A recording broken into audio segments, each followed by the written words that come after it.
اللہ کی رحمت کا اندازہ لگائیے کہ اگر کوئی آدمی کسی نیک کام میں کسی عذر کی بنا پر، کسی معقول وجہ کی بنا پر شرکت نہ بھی کر سکے تو دل سے سچی نیت رکھنے کی وجہ سے وہ اس عمل کے اجر و ثواب میں برابر کا شریک ہوتا ہے۔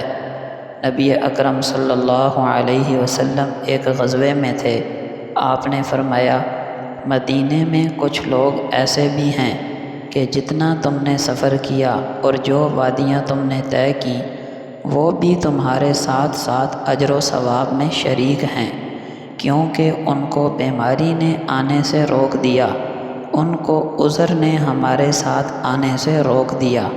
یہ روایت صحیح مسلم میں موجود ہے۔ آدمی کو چاہیے کہ غلط صحبت سے، غلط ماحول سے خود کو بچا کر رکھے، بوجہ اس کے کہ اگر ان کے گناہوں کی وجہ سے عذاب آیا تو یہ ساتھ رہنے والا بھی عذاب سے بچ نہ سکے گا۔ نبی اکرم صلی اللہ علیہ وسلم کا فرمان ہے، ایک لشکر کعبے پر حملہ آور ہوگا، جب وہ مقام پیدا ایک ہموار زمین میں پہنچے گا تو اس لشکر کے اول سے آخری آدمی تک سب کو زمین میں دھنسا دیا جائے گا۔ پوچھا گیا، یا رسول اللہ، اول و آخر کو دھنسایا جائے گا، حالانکہ ان میں عام لوگ بھی شامل ہوں گے جو ان میں سے نہیں ہوں گے؟ آپ نے فرمایا، دھنسایا تو سب کو جائے گا، پھر اپنی نیتوں کے مطابق وہ اٹھائے جائیں گے۔ یہ روایت صحیح بخاری میں موجود ہے۔ پتہ چلا معاصی کی وجہ سے دنیا میں عذاب آیا تو نیک اور بد سب اس میں مبتلا ہوں گے۔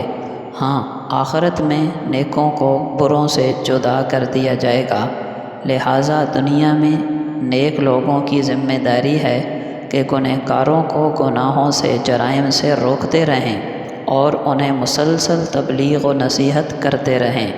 نبی اکرم صلی اللہ علیہ وسلم کا فرمان ہے، جب اللہ تعالیٰ کسی بندے کے ساتھ بھلائی کا ارادہ فرماتے ہیں تو اسے دین کی سمجھ عطا فرما دیتے ہیں اور صحیح بات اس کے دل میں ڈال دیتے ہیں۔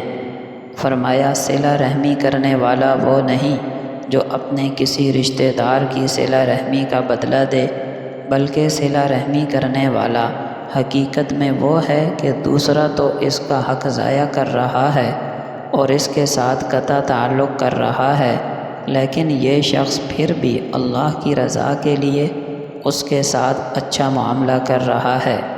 آپ صلی اللہ علیہ وسلم نے فرمایا، سب سے زیادہ برکت والا نکاح وہ ہے جس میں مشقت کم سے کم ہو۔